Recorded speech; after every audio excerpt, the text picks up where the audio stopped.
Hey folks, Turbine Guy coming back at you, and I'm at the Libertarian booth at the Minnesota State Fair again, and I ran into a gentleman. What's your name? My name's Timur. Timur. Okay, where are you from? Kyrgyzstan. Interesting. So he took the test.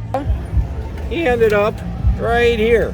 So he had 100 on the personal and a 60 on the economic, and we got to tell he's a communist. Yeah. So I wanted to ask him, what does communism mean to you?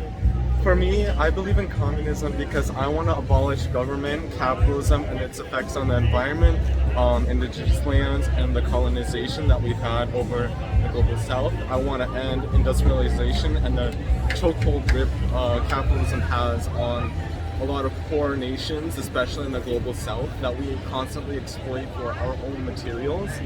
And I want to abolish the way our government continues to allow companies to exploit all these nations and all of our people in the same of profit rather than morality or ethics.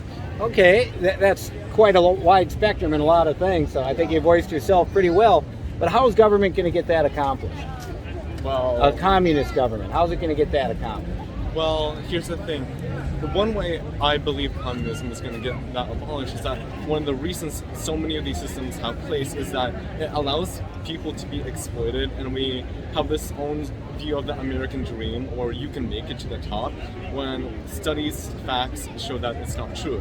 And I think we should give more power to the people individually rather than having a corporate CEO, manager, or like figurehead, such as like Elon or whatever, people like that. We should give more power to the people for them to be able to determine what the company should be able to do rather than a single person at the top who gets all the money from exploiting the people at the bottom.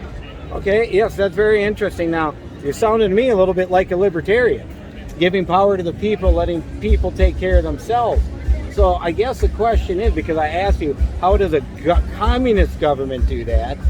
What would really be the big difference between a communist and a capitalist government that would allow that to happen?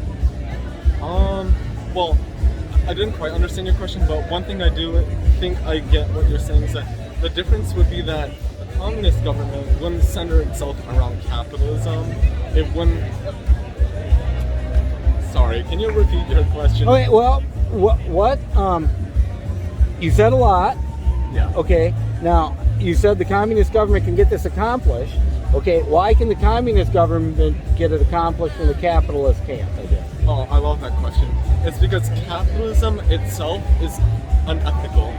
As long as you're making profit, ethics, morality doesn't matter. If the person at the top, let's say Jeff Bezos right now, everyone knows those workers in his workshops, they're basically sweatshops. The people in there, they have drastic working conditions, but yet he doesn't change anything. He has more than enough money to change everything. We have enough housing in America to house every single homeless person in the entire nation, and yet we don't do that because it's not profitable.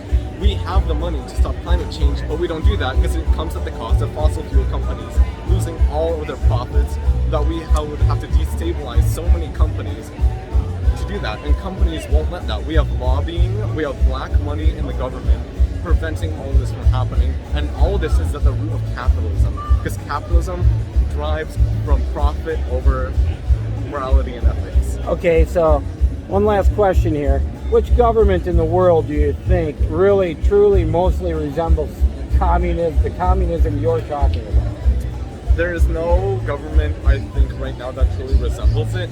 The reason why is because a lot of them have either been stopped by America through coups or, overtaking, like, in the global south, we have that stuff kind of happen.